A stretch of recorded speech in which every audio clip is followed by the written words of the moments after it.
వరదలు వచ్చి ఆ వరదల కోసము బాధితులను పరామర్శించడానికి వెళ్తా అంటే అక్కడ అరెస్ట్ చేయడము, దౌర్జన్యం చేసి అద్దాలు పాల్గొట్టి చేసే కార్యక్రమాలు జరుగుతాయి. ఫిరాయింపు చట్టాన్ని రాజీవ్ గాంధీ 1985లో వారు తీసుకొచ్చిన చట్టమే అది. దాన్ని అమలు వీరు కూడా మేనిఫెస్టోలో కాంగ్రెస్ వాళ్ళు పెట్టిళ్ళు. స్వయంగా మరి అరికపూడి గాంధీ ఆయనకేమో పార్టీలో కాంగ్రెస్ పార్టీకి సహకారంగా ఉన్నాడు కాబట్టి ఎస్కాట్ ఇచ్చి కౌశిక్ రెడ్డి ఇంటి మీదకి పంపించే కార్యక్రమం. అదేవిధంగా బీఆర్ఎస్ పార్టీలో ఉన్నందుకు కౌశిక్ రెడ్డిని గృహ నిర్బంధం చేసే పరిస్థితి. ఈరోజు వైద్య విధానం మీద వైద్యము సరిగ్గా ప్రజలకు అందక బిడ్డలు పిట్టలు రాలినట్టు చనిపోతున్నారు. వారిని కాపాడడానికి మరి వైద్య విధానంలో మెరుగుదిద్దాలని, మౌలిక సదుపాయాలు పెంచాలని ఇప్పటివరకు మరి ట్రాన్స్పరెంట్గా ఉన్నామని చెప్పేసి దామోదర్ రాజనరసింహ చెప్తున్నాడు. ట్రాన్స్పరెంట్ అంటే అర్థం ఏంటో మరి అర్థం కావట్లే. కనీసము ఈరోజు మేము ముగ్గురం కలిసి ముందు సికింద్రాబాద్ గాంధీ హాస్పిటల్కి వెళ్దామంటే 4 గంటల నుండే 10ల సంఖ్యలో పోలీసులు వచ్చి గృహ నిర్బంధం చేసే కార్యక్రమం చేయడం జరిగింది. ఇది కాంగ్రెస్ ప్రభుత్వ నిరంకుశ పాలనకు, అక్రమ అరెస్టులకు పరాకాష్ట.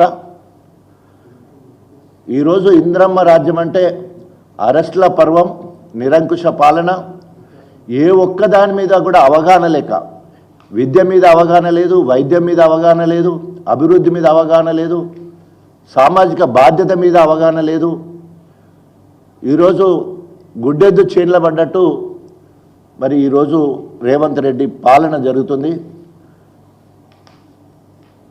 ఆయన పదవిని దక్కించుకోవడం కోసం, ప్రజలను భయభ్రాంతులకు గురి చేయడం కోసం ఈరోజు అక్రమ అరెస్టులకు పాల్పడుతుండు. తప్పకుండా దీనికి మూల్యం చెల్లించవలసి వస్తుంది. అదేవిధంగా బీఆర్ఎస్ పార్టీ అధిష్టానం రేపు మరి రాబోయే రోజులలో ఎన్ని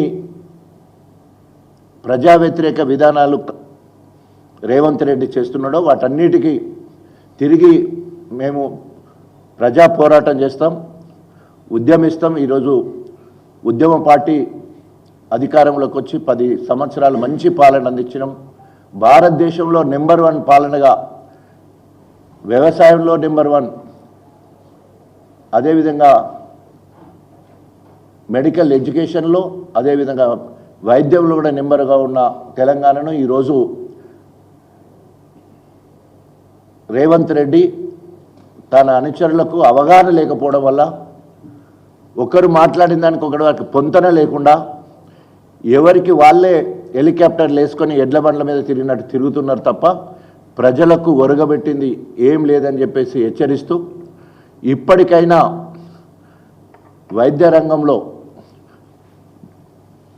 విష జ్వరాలు, అంటువ్యాధుల గురించి టాస్క్ ఫోర్స్ వేసినట్టు చెప్తున్నారు. కంటి తుడుపు కోసమే టాస్క్ ఫోర్స్ లాగా కనిపిస్తూ ఉన్నది, కానీ ఎలాంటి కార్యాచరణ ఇప్పటికింకా మొదలు పెట్టలేదు.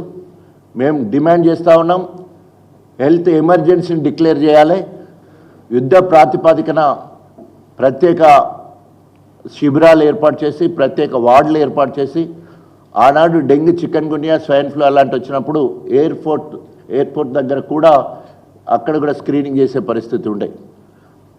పిఎస్సి లెవెల్ కూడా స్క్రీనింగ్ చేసి ఐసోలేట్ చేసి వాళ్ళని వేరే పెట్టేది, ఎందుకంటే ఇవన్నీ కూడా అంటువ్యాధులు కాబట్టి. వెంటనే అట్లాంటి మరి హెల్త్ ఎమర్జెన్సీని ప్రకటించి మెరుగైన వైద్య సేవలు అందించాలని డిమాండ్ చేస్తా ఉన్నాం. అసలైన తొలి వెలుగు. ఫాలో వాట్సాప్ @తొలి వెలుగు official.